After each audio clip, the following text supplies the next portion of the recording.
కృపగల దేవుడు మన ప్రభువైన యేసయ్య పరిశుద్ధ నామములో కూడి వచ్చిన మీ అందరికీ నా హృదయపూర్వకమైన వందనాలు తెలియజేస్తున్నాను.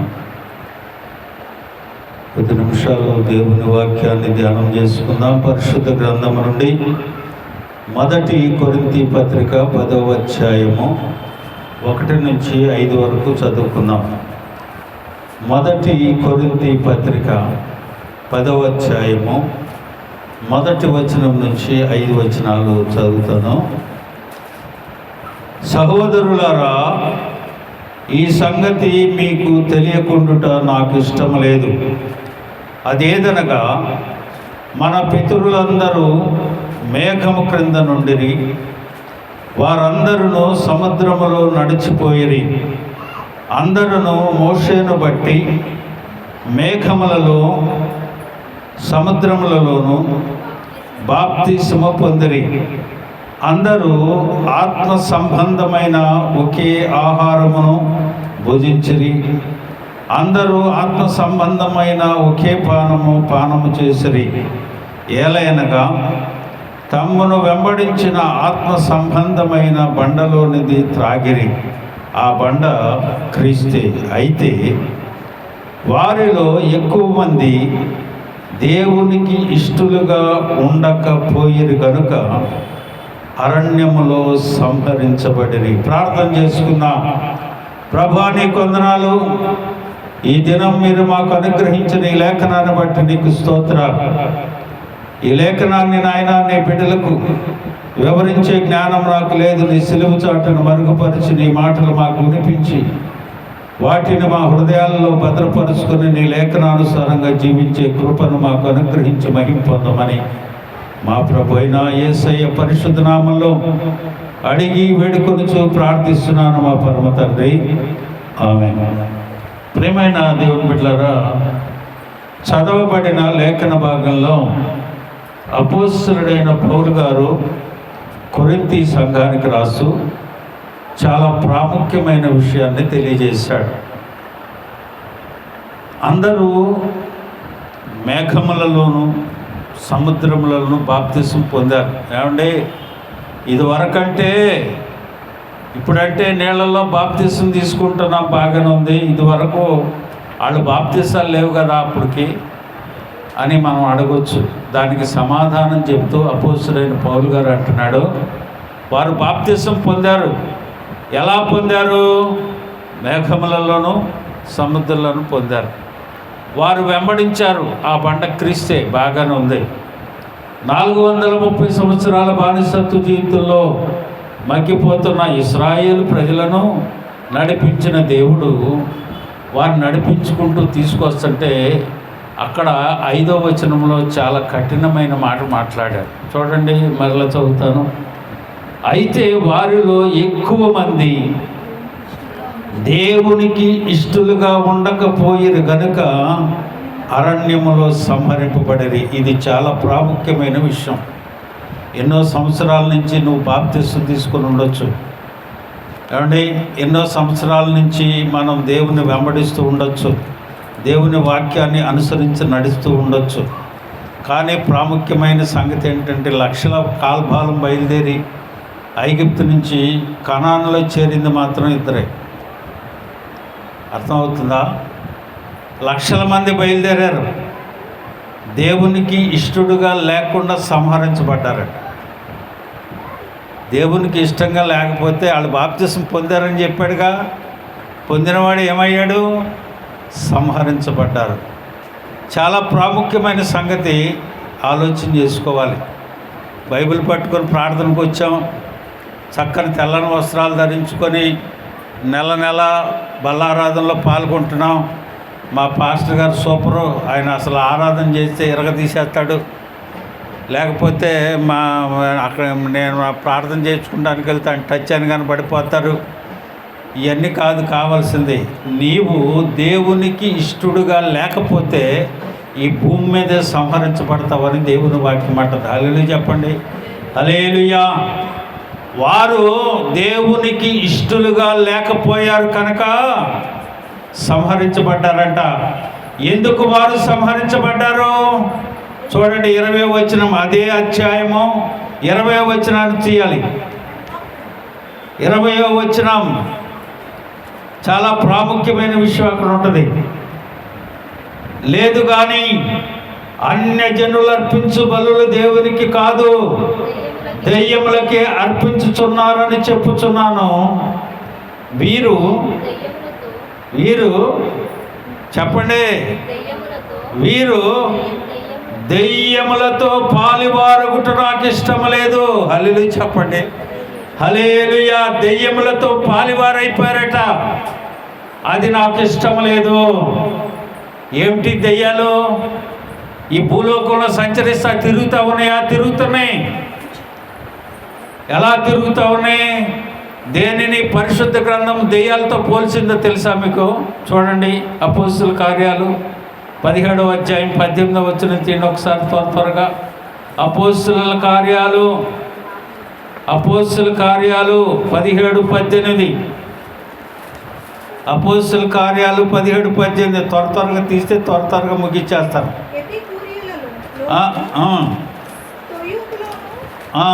చదువు.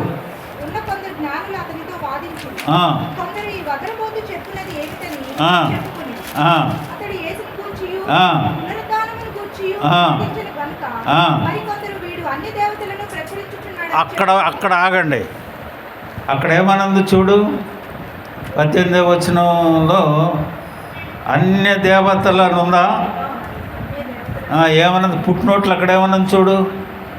అన్య దేవతలు అనే దాని మీద 4 నెంబర్ వేసి ఉందా? కింద ఏమని రాస్తుంది 4 నెంబర్ మీద? దాన్ని దేనితో పోల్చాడు? దేన్ని వెంబడిస్తున్నారు వీళ్ళు?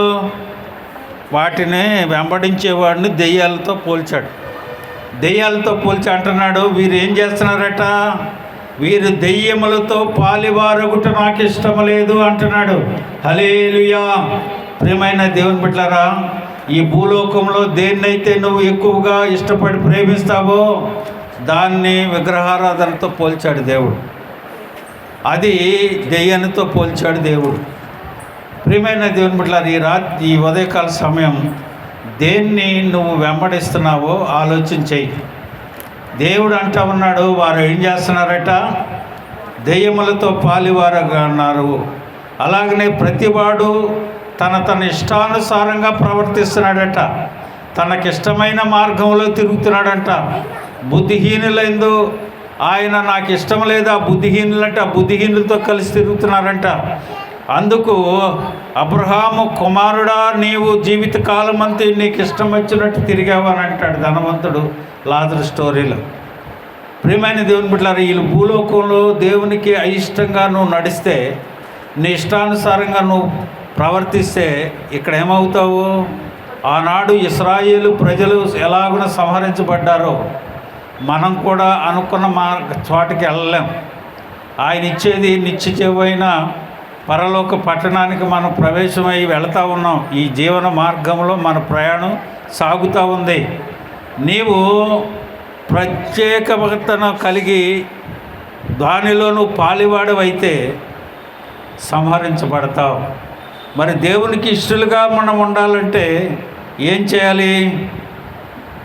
కొన్ని విషయాలు, ఒక 10 విషయాలు చెప్పి దేవుని వాక్యాన్ని ముగిస్తా. దేవునికి మనం ఇష్టంగా ఉండాలి, నీ ఇష్టంగా కాదు. మనం ఏం చేస్తాం? దేవుని మందిరికి వచ్చినప్పుడు మన ఇష్టాన్ని దేవునికి చెబుతాం, ఇది నెరవేర్చు అని. అది కాదు పద్ధతి. దేవుని ఇష్టాన్ని మనం అనుసరించి నడవాలి. అందుకనే దావీదుతో అంటాడు, అతడు నా ఇష్టానుసారమైన మనుషుడు అన్నాడు. హల్లెలూయా. అందుకనే గొర్రెలు కాసుకున్నవాడిని తీసుకెళ్ళి ఇశ్రాయేలు ప్రజలకు రాజును చేశాడు. హల్లెలూయా చెప్పండి.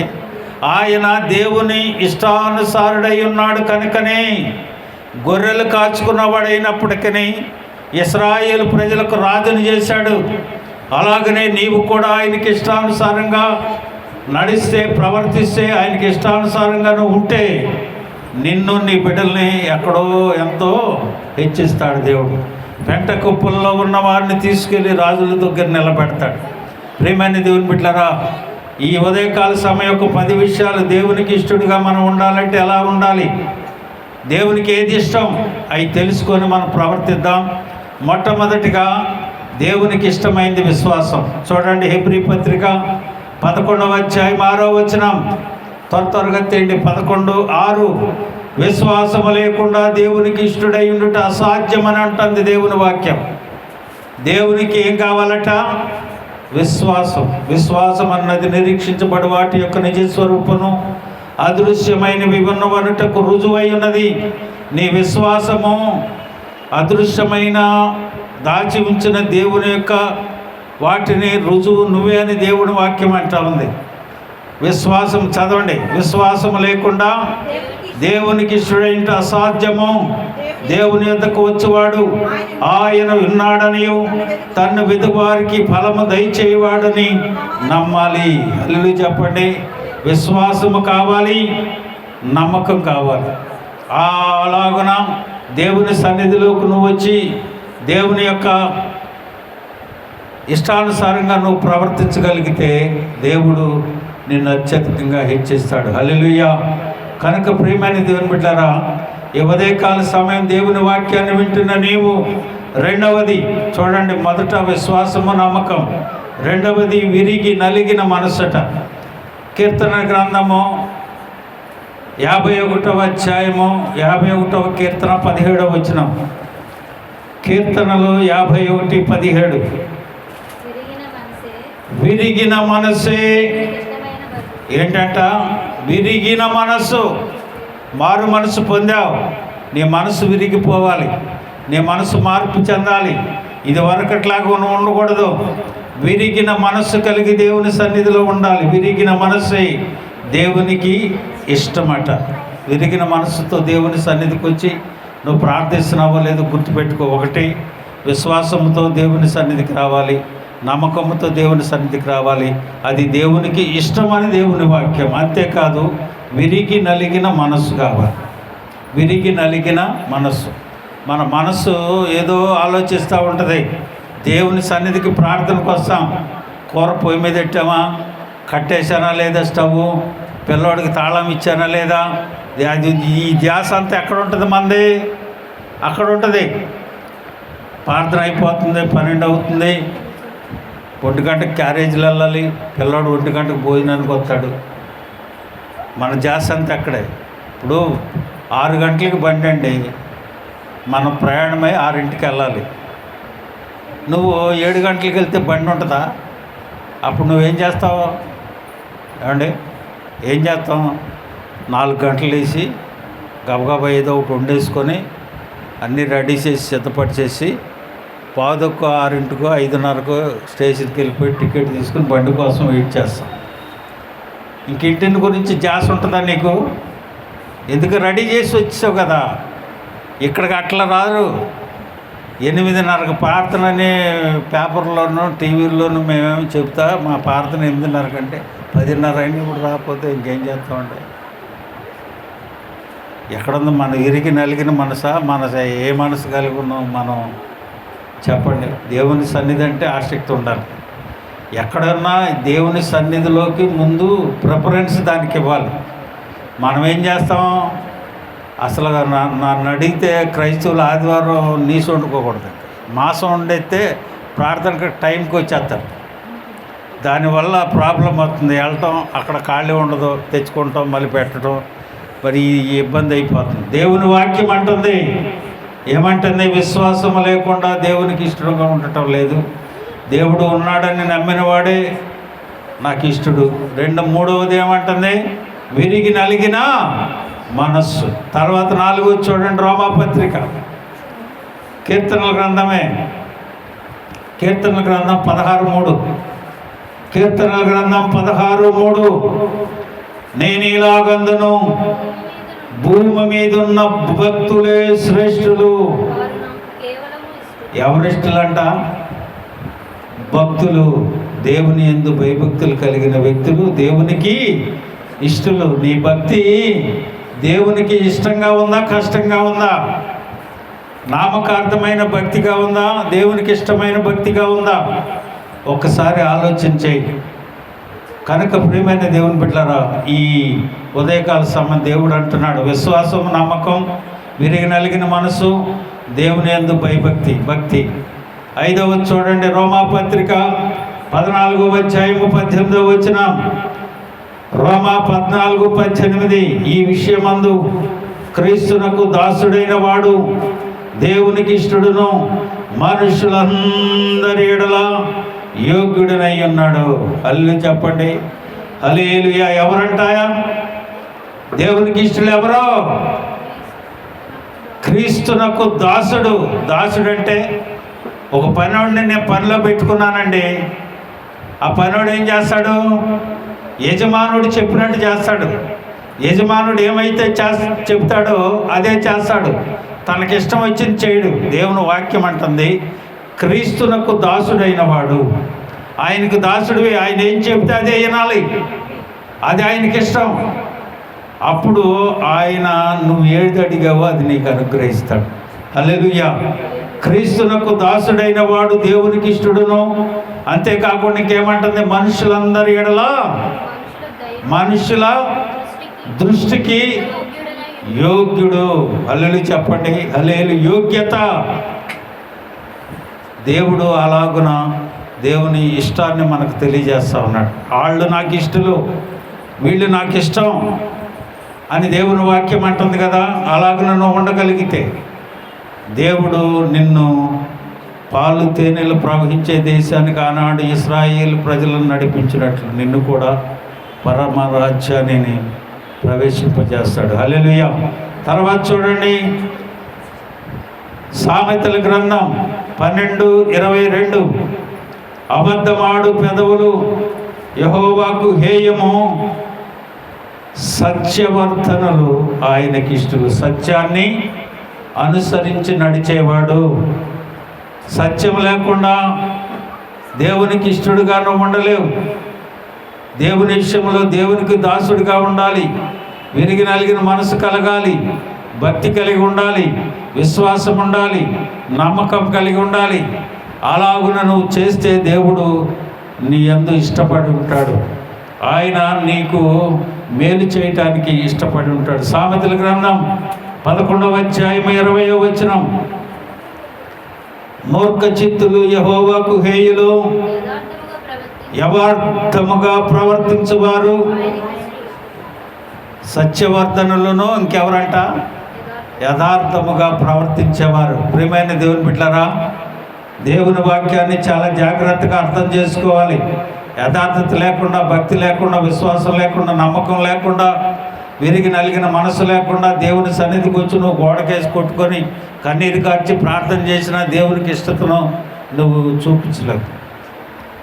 కనుక దేవుడు ఏం చెబుతున్నాడు అదే మనకు చేయాలి. చాలామంది మనం ఏం చేస్తుంటామంటే, మనం అనుకున్నది జరగకపోతేనో, మనం అనుకున్నది నెరవేర్చకపోతేమో దేవుని మీద సణుక్కుంటాం, కొనుక్కుంటాం. కానీ దేవుడు నీ పట్ల వేరే చిత్తాన్ని కలిగి ఉంటాడు.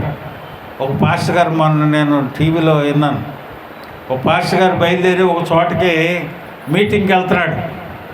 మీటింగ్కి బయలుదేరి వెళ్తా ఉంటే ఆ పల్లెటూరు ప్రాంతాల్లో ఒకే బస్సు పొద్దున ఒకటి, మధ్యాహ్నం ఒకటి, సాయంకాలం ఒకటి ఉంటుంది. ఒక బస్సు తిరుగుతూ ఉంటుంది కదా.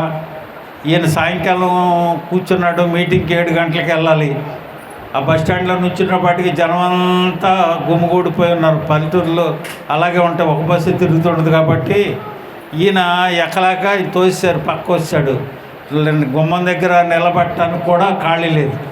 ఈయన పక్కన టెలిఫోన్ స్తంభానికి ఆనుకొని అనుకుంటున్నాడు, అంటే ఏంటి ప్రభా ఇంత దారుణమా? నేను వెళ్ళేది నీ పని కదా, నేను వెళ్ళేది ఎక్కడికి?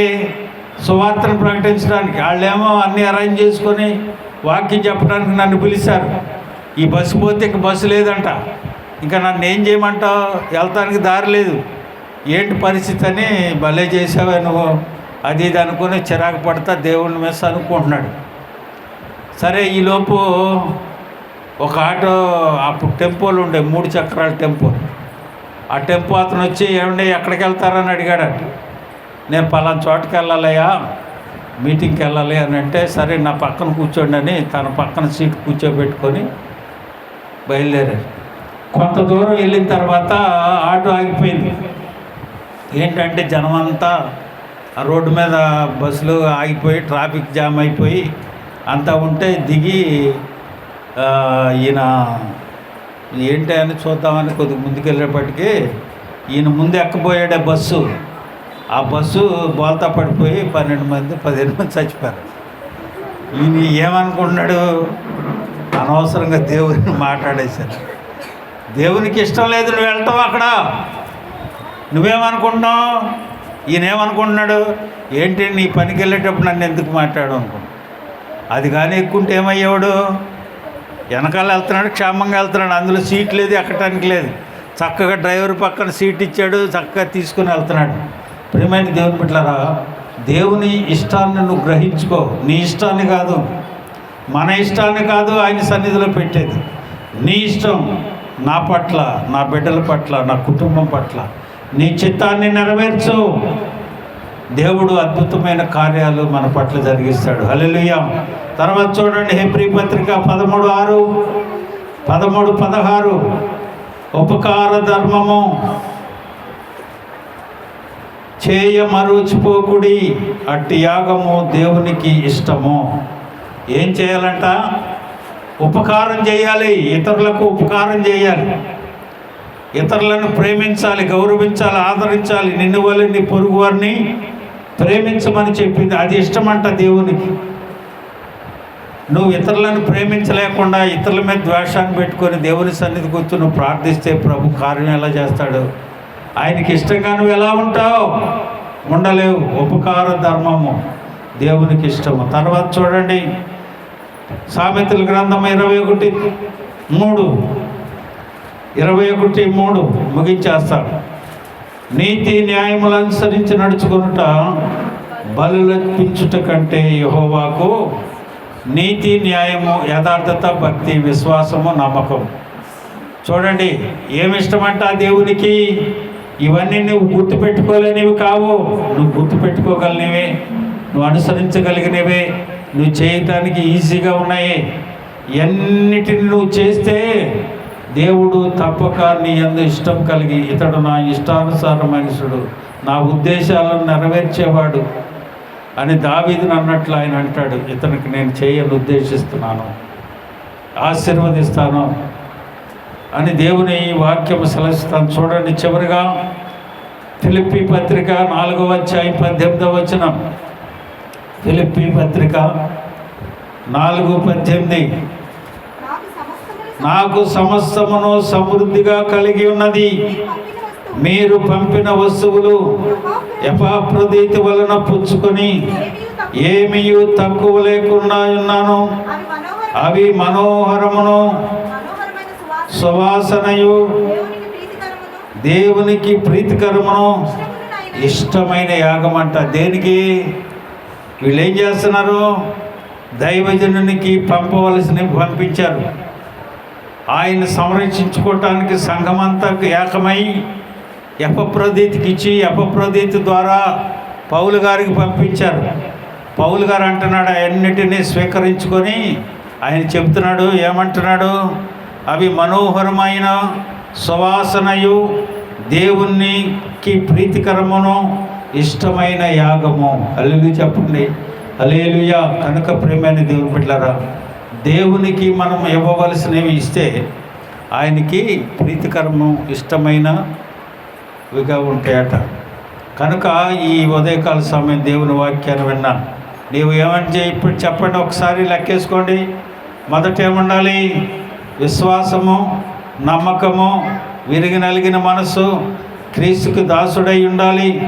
తర్వాత సత్యవర్ధనులై ఉండాలి, యథార్థంగా ఉండాలి, ఉపకార ధర్మం చేయాలి, నీతి న్యాయాలు అనుసరించి నడవాలి. ప్రియమైన దేవుని బిడ్డలారా, దేవునికి ఇవ్వవలసినవి మనం ఇస్తూ ఉండాలి. దేవుని సన్నిధిలో ఆ రీతిగా మనం ఉంటే దేవుడు నీ యందు ఇష్టం కలిగి నీకు చేయవలసినవన్నీ చేస్తూ దేవుడు నీ ఎడల ప్రేమ కలిగి ఉంటాడు. అలాగనే చూడండి, ఆయన అంటున్నాడు, అందరూ ప్రవేశించారు కానీ వారు అక్కడ అరణ్యములు సంహరించబడ్డారు. ఆ రీతిగా మనం ఉండకుండా దేవుడు మనకు అనుగ్రహించే పాలు తేనెలు ప్రవహించే దేశంలో మనం కూడా ఉండాలి అని అంటే ఆయనకి ఇష్టముగా మనం ఉండి, అలాగున మనము, మన కుటుంబాలు, మన సంఘం దేవుని సన్నిధిలో ఉండముగా.